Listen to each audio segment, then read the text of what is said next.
Hello and good afternoon, friends. Welcome to the CEC Reset Live Lecture. Dear friends, from time to time we talk on different subjects and different topics. Today also we are going to talk on a very fresh, a very new topic, and the topic is the Gupta period. Dear friends, we have ample of time today to get the in-depth knowledge on the Gupta period, and for this we have again with us in our studios Dr. Shankar Kumar. Dr. Shankar Kumar is Assistant Professor in Department of History, Hindu College, University of Delhi. So dear friends, let's welcome our guest Dr. Shankar Kumar and let's try to understand more about the Gupta period. Hello sir, welcome to the Reset lecture. Thank you, Geetika. Good afternoon, viewers. Gupta period in historical sense constitutes a continuum to our earlier interactions that I had with you on say Mauryan period and the post-Mauryan period. So in chronological terms, broadly it is agreed upon that 320 AD, or as it is called now, Common Era, is the period when Gupta dynasty as such began, and the imperial pursuit of the Gupta rulers actually unfolded from here on. There are some claims to the fact that there were a couple of other rulers prior to this period. So it could be Sri Gupta and Ghatotkach or Kach, and subsequent to that we have the imperial line of the Gupta rulers. And in fact, the Gupta rule continues till about the middle of the 6th century, and it is around this time that we start getting the evidence of some kind of a fundamental change towards the end of the Gupta rule, or in fact, to be more precise, in the post-Gupta period, we get to sense a different kind of society, economy, religiosity, and that probably heralds what we call the Middle Age or the medieval times in Indian history. It is also spoken of that this was triggered by a development in economy, polity and society, which is best captured probably through the concept of feudalism. So it is feudal tendencies which got unleashed in the post-Gupta period, and that is the overall perspective in which the imperial Guptas or the Gupta rule is actually situated in Indian historiography. If you look at the nationalist phase of history writing, that is around the time when India was engaged in struggle for independence from the colonial control under the British, in the initial decades of 20th century, we find that Gupta period is somewhat chosen as the period which is almost celebrated by the nationalist writers, particularly native nationalist writers, because they were also trying to pose the case of the Guptas as a counter to the British claim that Indians can't rule themselves, and presence of the British administrators is an absolute requirement for Indians to be governed under one political setup. So the case of the Guptas actually came very handy to nationalist historians who kind of offered it as an example where in the ancient times we have the evidence of an empire which covered almost the entire stretch of the subcontinent. Of course, there are portions down south in the peninsular India which were not part of Gupta Empire. Similarly, if we talk of then India, the then British India, then some parts of the northwestern part of the subcontinent were also not part under the Guptas, particularly the area bordering Afghanistan and so forth. So this is the extent, this is the pan-Indian presence of this empire, which kind of gave a very good example for the nationalist historians to offer to the British or to the colonial historiography, in which Indians were not projected in a favorable light. Indians were projected in a fashion where it was projected that they always required some foreign power to rule over themselves if we go by the sheer dimension of the subcontinent. So that is one where the initial fascination of the nationalist historians for the Gupta period actually gets exhibited. Also true is the fact that quite a few details about the Mauryan period, which was somewhat more extensive in terms of territorial extent than the Guptas, was still the contours of the Mauryan period were still being made around this time, because we get to know that Kautilya's Arthashastra was discovered only as late as the first decade of 20th century, and of course Mauryan inscription, Ashokan inscription was known, but the identification of Devanampiya Piyadasi Raja, as mentioned in Ashokan inscription, with the king Ashok happened quite late. And so quite a few aspects of the Mauryan rule was still being made around this time, and Guptas offered a very good, well documented kind of example, because in the Gupta period, or the period which is covered under the Gupta rule, we have almost, you can say, flourishing literature that we get in Sanskrit and also in other languages, but quite a few aspirations, quite a few lifestyle of the Indians were actually captured around this time. The gods and goddesses who were popular in 20th century and continue to be popular even today in the Hindu pantheon of gods and goddesses are the gods who are actually born of this period. They are the ones who appear very frequently in the Gupta period, who were somewhat absent in the Vedic times, and that was yet another factor of fascination for this period. Similarly, quite a few religious traits and tendency, for instance, the way we worship gods, or the bhakti form of worshipping, where instead of sacrificing through havan and so forth, as was the case during the Vedic times, or meditation and seeking knowledge, as was the norm during the Upanishadic period, that is 6th century BC onwards. Quite unlike that, by the time we reach Gupta period, we find the mode of worshipping getting transformed in Brahmanical way of worshipping, and the present day Hinduism, as we understand it, actually in terms of temples, in terms of gods, in terms of modes of worshipping, they all got probably instituted during the Gupta period.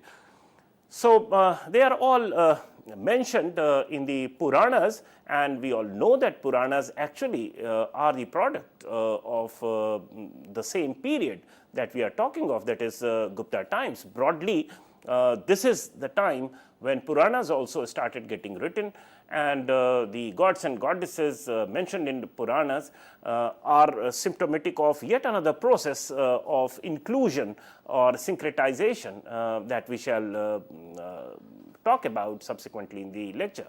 So this was the initial reason for fascination with Gupta period, and very soon, on account of the iconic works of Kalidas with great degree of sophistication in the content and also presentation, the way his drama was presented, the way his other works, Abhigyan Shakuntalam, Meghadutam, etc., Ritu Sangar, etc., although there is some kind of argument amongst Sanskritists and people interested in literature that Kalidas's works also show some kind of a growth from Ritu Sanghar to Meghadutam or Abhigyan Shakuntalam and so forth. But keeping that aside, what is indisputably true is that Kalidas sits at the pinnacle of Sanskrit literature, and it is his work which goes on to set the parameters of sophistication in Sanskrit language and literature in different genre of Sanskrit literature. And the kind of language, the way of presentation and other techniques that Kalidas used accords some sense of classicism to this period, to his works, and therefore this period, Gupta period, is also coterminous with the classical age of Sanskrit literature. And we all know that the Brahmanical literature essentially were written in Sanskrit language. And also true is the fact that it is not only confined to the realm of literature or drama or poetry, but even beyond that. And there are quite a few others apart from Kalidas, and we all know of quite a few drama and literature which actually allows us to recreate with greater degree of exactitude some of the past events. For instance, there are works belonging to the Gupta period, classic Sanskrit works belonging to Gupta period, which inform us about the Shunga affairs, or Pushyamitra Shunga and his times. Similarly, there are works which inform us about the conflict between Nandas and the Mauryas, Chandragupta Maurya, the way he came to power and so forth. So these are the works which were separated from the Gupta period by a good 500, 600 years, and yet they constitute the theme for this Sanskrit literature, which was weaved and created in the Gupta period, and quite justifiably so, that in the realm of literature it certainly did represent classical age. And apart from literature, we also get to see other forms of works, like we have works in astronomy, we have works in medicine, we have works in mathematics, which are attributed to this period. And we all know of Aryabhatta and the fact that Shunya, or zero, concept of zero, was born nowhere else but in India. And it is from here that it traveled to Arab, and from there it got transmitted to the Europe in general. Europeans initially thought that the numerals that they use, 1 to 9 to plus 0, is an Arab contribution, but very soon they got to know that Arabs themselves got it from nowhere else but in India. So these attainments in the realm of knowledge and culture and literature, of course, accords some kind of significance to this period. Also true in the realm of sculpturing and architecture. We get to see temples coming up in a big way, and magnificent temples which are very ornate, and which have which have idols placed in the garbha griha of the temple. So the Nagar style in north actually got instituted around this time, and very soon we had other variants of temple architecture traveling to different parts of India, South India and also Odisha area.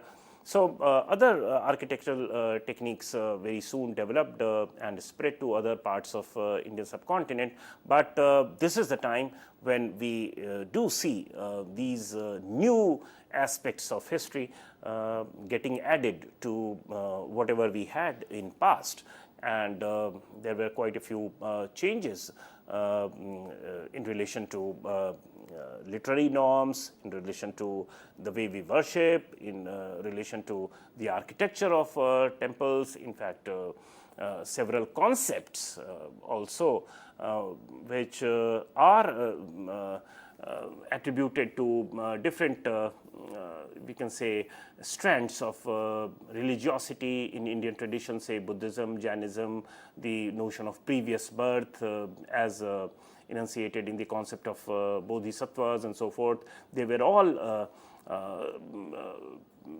absorbed in the Brahmanical tradition and were presented as a pantheon of gods and goddesses in Brahmanical tradition, which are very well documented in Puranas. Of course, they don't explicitly say so, but this is what the historians have inferred out of the details given in Puranic literature, and when we see that in comparison to the earlier times. So, in that sense, what we find is that Gupta period is a very critical period in terms of not only historiography, but also its pertinence to the times when India was engaged in its struggle for independence, and it provided a space for some kind of an instrumental use of history, where pan-Indian empire with exemplary attainments in cultural and scientific fields could be exhibited to the colonial powers, to the British, and it gave tremendous faith and strength and confidence to the freedom fighters as well, that India has done it in the past, and if the colonial yoke is done away with, there are ways and means through which India can seek inspiration from its own past and flourish in future. So, in that way, we find there is the nationalist sentiment hinged around the Gupta period, and therefore there was this kind of a projection of the Gupta period as the golden period. But this concept of the golden period, which is hinged around the Gupta period, of course has quite a few negatives as well, in the sense that the impression that we get out of our reading into, say, culture, literature, architecture, idols, gods, goddesses, and so forth, that is somewhat carried over to other forms, say, of administration, economy, society, and so forth. So, there is some kind of a gloss over that is happening as a result of one's fascination with cultural and intellectual attainments of this period. This has been highlighted by several historians subsequent to our attainment of independence, say in the 60s, 70s, etc. You have D. N. Jha's works, you have R. S. Sharma's work, which speak of, which somewhat critiques this concept of golden age, and they speak of the advent of feudalism from the post-Gupta period onwards. But the point is that if you look at the cultural aspect of the attainments of Gupta period, And since in historiography, at that point of time, around the time that we are talking of, the focus was not on economic and social studies. Therefore, this kind of an image of the Guptas was made. Subsequent to this, of course, since the research focused more on economic and social aspects, quite a few inadequacies of this construct were brought to fore, and that is how this concept was built and also critiqued.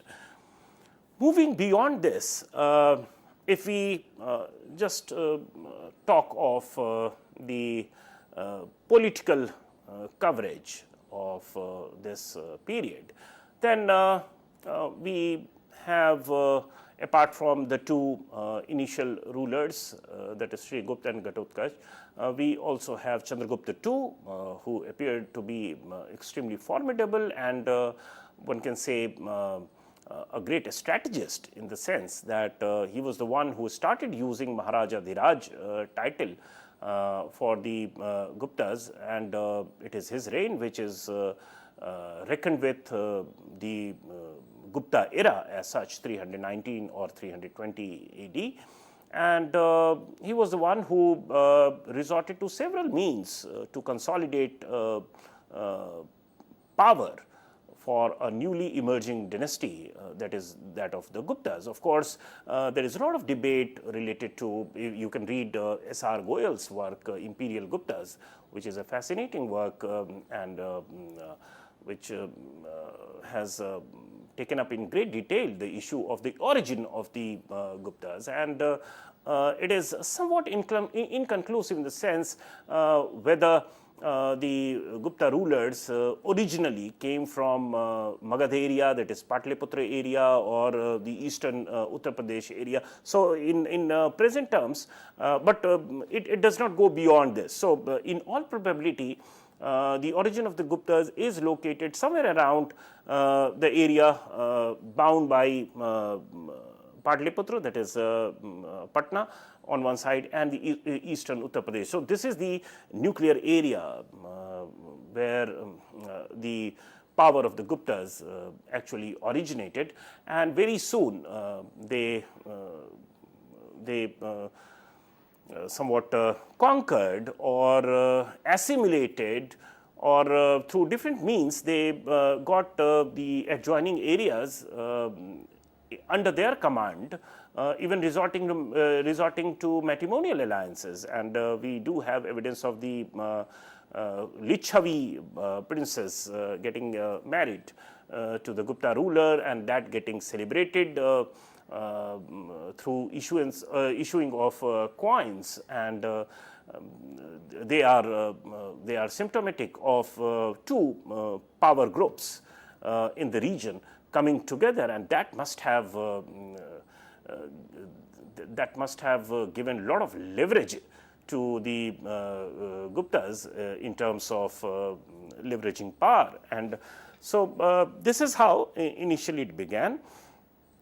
And of course, military conquest was yet another means. And in terms of military conquest, we have the Allahabad Prashasti or Allahabad pillar inscription, which is about Samudragupta's war campaigns, not only in North but also in South India. This inscription was written by Harishen, and who himself was a very accomplished writer, and the language is an example of very good Sanskrit by itself. So, the epigraph itself is a very good specimen of Sanskrit language. And in this inscription, and by the way, interestingly, one more fact that the students can take note of is that this Allahabad pillar inscription, which is attributed to Samudragupta, this pillar actually is an Ashokan pillar. It's an Ashokan edict, and of course located in Allahabad, and one doesn't know whether the Guptas were aware of the fact that once upon a time a king called Ashok ruled over this area, and it is on the same pillar that they are getting it engraved, their own inscriptions, because there is no direct reference as such. But one thing is clear, that Samudragupta chose or picked up this very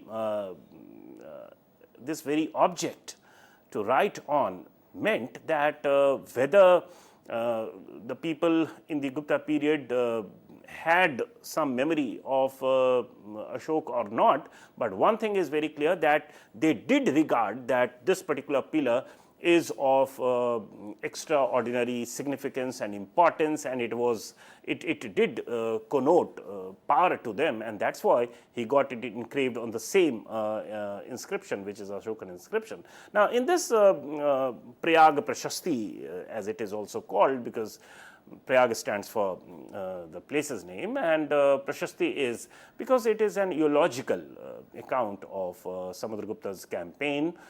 And interestingly, from the point of view of military conquest and also nature of the administration, which was somewhat different from the times that we are familiar with, that is the Mauryas, in the sense that Samudragupta talks of his military campaigns in three phases. One, he ventures around the Aryavrat area, that is north of the Vindhya mountains, and he conquers three kings, or he conquers three kingdoms, and then he goes to South India, that is south of the Vindhyas, and here the term that he uses is not only of conquest. So he defeats these kings in South India, that is Deccan area and so forth, not the southern tip, but you can say central and the Deccan area. So he defeats these kings, but he also lets them free. So moksha is the word used in this sense, and he reinstates them. And in return, probably he extracts some kind of a sovereign status for himself, and therefore when we talk of Gupta Empire as such, what we should not be doing is that we should not think of uniform kind of centralized polity as probably it was very much there in Aryavrat area, that is north of the Vindhyas. The same perhaps was not the case down south in the Deccan area. Because here the rule is not direct from the Gupta capital, but here the conquered kings, the vanquished kings are reinstated, and they are maybe offering some kind of presentation to Samudragupta and maybe subsequent Gupta rulers. So there is this sense of decentralized polity, or you can say plural political norms existing within the empire itself, and certainly it cannot be understood as a replica of the overtly centralized and bureaucratized Mauryan empire, although we have seen in our discussion earlier as well that even for the case of the Mauryas, the recent viewpoints do talk of the elements of decentralization or the problems with the issue of centralization or bureaucratization even during the Mauryan period. So there is a fair degree of variation in terms of political norms, political structure, and even political intent so far as the Gupta Empire is concerned. Now, having discussed this, let's try and understand the economic and social threads of the Gupta period. And as I have spoken to you earlier as well, that any good discussion on the trajectory of economic and social developments cannot happen if we compartmentalize a particular period on account of the presence of a political dynasty, as if presence of a political dynasty transforms the entire economic activities and social norms, etc. Such existence of such polities find it difficult to do it even in the present times, with so much of control and so much of means and resources available to the state. So just think of the ancient times. It was probably not possible for a political dynasty to suddenly bring about transformation in the realm of economy and society merely on account of the presence of a political family or a political dynasty as such. So, why I am discussing this is because we should not be losing sight of the continuum of economic and social threads that we have spoken of for the Mauryan and post-Mauryan period. So, if we look at the economic aspect of the Gupta period, of course, this is the period when agriculture is making advancements in parts of the subcontinent where actually it was not very intensive in the earlier period. So, this is again a continuum from the Mauryan as well as post-Mauryan period, and Gupta period, since the label is political, we usually lose sight of these aspects. So, there is advancement of the agrarian frontiers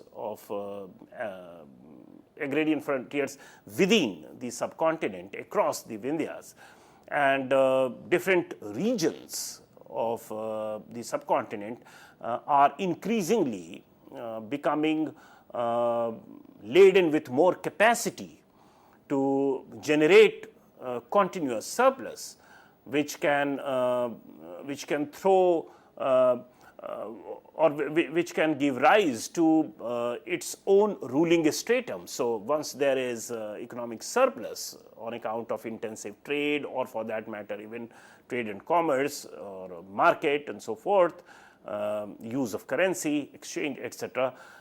Therefore, that leads to accentuation of social differentiation in society, and once that happens in an erstwhile egalitarian kind of a setup, which usually was the case in the tribal chieftainships. So, the areas where agriculture started making inroads in a more intense ways, and suppose earlier it was a tribal kind of political structure or social structure over there, then very soon, on account of its capacity to generate surplus, the process of social differentiation got accentuated, and a ruling stratum emerged from these areas, which could, by resorting to different means, not only military but also ideological tools. It could be the Varna Vyavastha or the caste system as such, or the Brahmanical norms. So, by latching onto this, some kind of a second state formation appeared in these areas as well. And in that sense, the dynamics of economy and society during the Gupta period is also important, because it is through the same dynamics that the thesis of feudalism is also linked, and there can be different viewpoints, and there are different viewpoints related to advent of feudalism in Indian historiography or history in general, but that we shall be talking about maybe in my subsequent interaction with you. For the Gupta period, what we need to understand in terms of agriculture is that there is advancement of the agrarian frontiers within the subcontinent. More and more areas are getting brought under the vortex of agriculture and cultivation. New crops are being sown in areas where there was no intensive agriculture before. Irrigation methods are getting intensified. Also true is the fact that the other component of the economy, which is a characteristic feature of the post-Mauryan period, and that is international trade, Roman trade, maritime trade, as well as the overland trade. So that also continues, and it penetrates into the deeper and inner parts of the subcontinent. The Silk Route connection is very often spoken of in this context of post-Mauryan times, and that continued even in the Gupta period. So, although with the going away of the Kushana rule, there was no kind of a political continuum to the northwest areas or the Central Asian areas, but the routes did cross the Gupta dominion as well, and there could be little bit of benefit accruing to Indians as well around this time on account of their engagement with the Silk Route. The maritime trade with the west, that is across the Arabian Sea, through the Red Sea up to Europe, did continue at least up to the fall of the Roman Empire around the beginning of the Gupta period, around in the same century. So there is that connection, and therefore Gupta rulers are also credited to have issued maximum number of gold coins, and gold coins, as we all know, is symptomatic of high value transactions, and high value transactions would also presuppose long distance trade or trade in luxury items, precious items, apart from, of course, the everyday item and regular exchange that was already going on. So Gupta period is at least the initial part of the Gupta period, the initial couple of centuries of the Gupta rule did coincide with economic prosperity in terms of trade, agriculture, and so forth. But by the time we reach the end of the Gupta period, the economy starts showing some bit of a stress, and that stress, a part of it, as proposed by R.S. Sharma, is also on account of the rupture of long distance trade that we just spoke of, on account of the fall of the Roman Empire. And it is not only on account of the fall of the Roman Empire that the economy was coming under stress, but also as in details we would be discussing it maybe in my next interaction with you, which would be about the post-Gupta period. It could also trigger from some internal causes, internal problems, and R.S. Sharma speaks of the Kali age crisis. And Kali age crisis, historians speak about it with reference to the Puranic references of Kali age, where everything is described as normless, and where it is said that the dharma has been broken, and probably the state was finding it extremely difficult to collect taxes the way it traditionally did in past. And this recalcitrant attitude of the lower orders so far as not paying taxes or difficulty in paying taxes are concerned is articulated in literature through the metaphor of Kali age. So there is a set of historians which argues that it should not be understood in terms of some kind of a real crisis of taxation or collection of revenue, but it should merely be understood as a literary metaphor, and Kali Age is nothing more than a literary metaphor. But we have another set of historians who read more into such repeated references, and they say that such references are not to be encountered in earlier period or period prior to the Gupta period. So the fact that it starts appearing around this time is symptomatic of something new at a deeper level in society and economy. So towards the end of the Gupta period, we have such elements of stress, economy coming under stress, and it had its ramification in several other forms as well. For instance, rupture of long distance trade and inability of the state to collect enough revenue so that it can even pay the salaries to its officials, state officials, led to a kind of a situation where there was paucity of coins, there was there's a liquidity crisis in modern parlance. This is the word that we use, and in the situation where the state was not having enough cash to pay regular salaries to its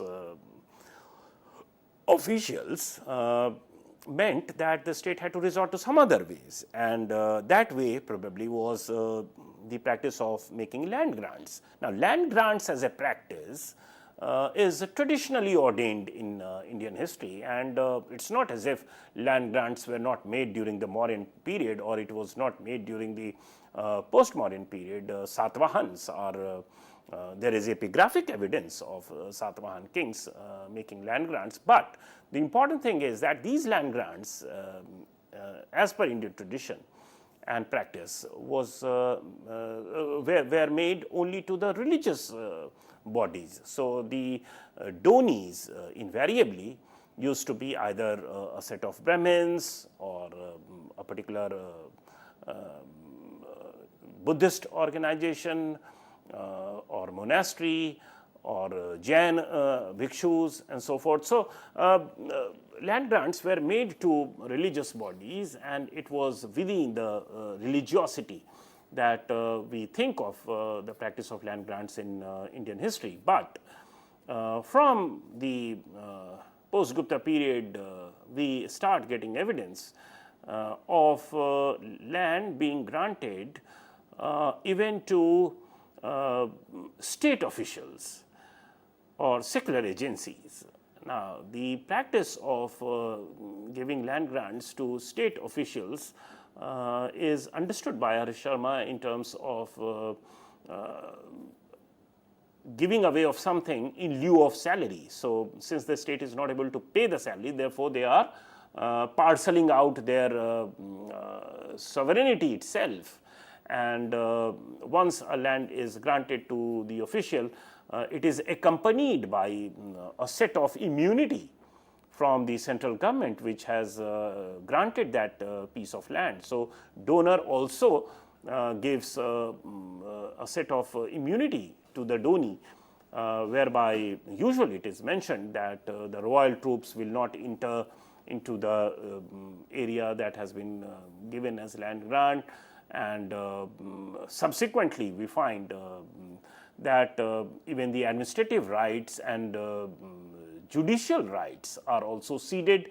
So, basically, they become autonomous conclaves as such, free for all practical purposes from the central government, which has actually donated that piece of land to a particular person or to a particular official, and that could have led to some kind of an air of autonomy created by the donies on account of their own political aspirations and so forth. And that is what feudalism is all about in terms of parcelized sovereignty, in terms of the air of immunity, and also there are other aspects of feudalism. We should not merely understand that it is merely as a result of economic crisis and this political act of giving land grants, because there are social accompaniments, there are social factors which accompany this process, and the fact that urban centers are fast losing importance in terms of their contribution to the economy. There is this process of de-urbanization which is happening, and if you see what Fahian had to say, who visited India, Chinese visitor who visited India in the Gupta period, he gives a very good account of the flourishing cities of India in the Gupta period. But if you compare that with Wen Sang's account, who visited India much later in the 7th century, then, which is post-Gupta period, then his account of the cities of India is not that laudatory, and it appears that cities were not doing well. The iconic Patliputra is depicted as a very ordinary kind of settlement area, and the urban shining aspect of it was gone in the account of Wensang. So all these things, apart from several other archaeological evidences in its favor, that we shall discuss subsequently in my subsequent interaction with you, where I shall try to discuss the advent of medievalism in Indian history, and what are the arguments of different scholars related to it. So what is important for us with relation to Gupta period is that there is pan-Indian political presence, which is a break from the post-Mauryan times, which is a period of smaller polities, and but we should not be mistaken into believing that this was a direct replica of the Mauryan kind of administration, because we have seen through Samudragupta's Allahabad Prashasti and several other evidence also that this is more of a kind of plural kind of political arrangement, and it is not as centralized. So these are some of the takeaways from today's discussion, and when I meet you next, I shall try to pick it up from here, because that is in direct continuation to what we have discussed today with relation to the Guptas. With this note, thank you, sir. Thank you so very much for giving your precious time as well as precious input to these lectures. And dear friends, if you want to give your feedback regarding this particular lecture, then you can mail us at info.cc@nic.in. We would be meeting again and would be discussing further. Till then, take care. Goodbye. Thank you, sir. Thank you so very much.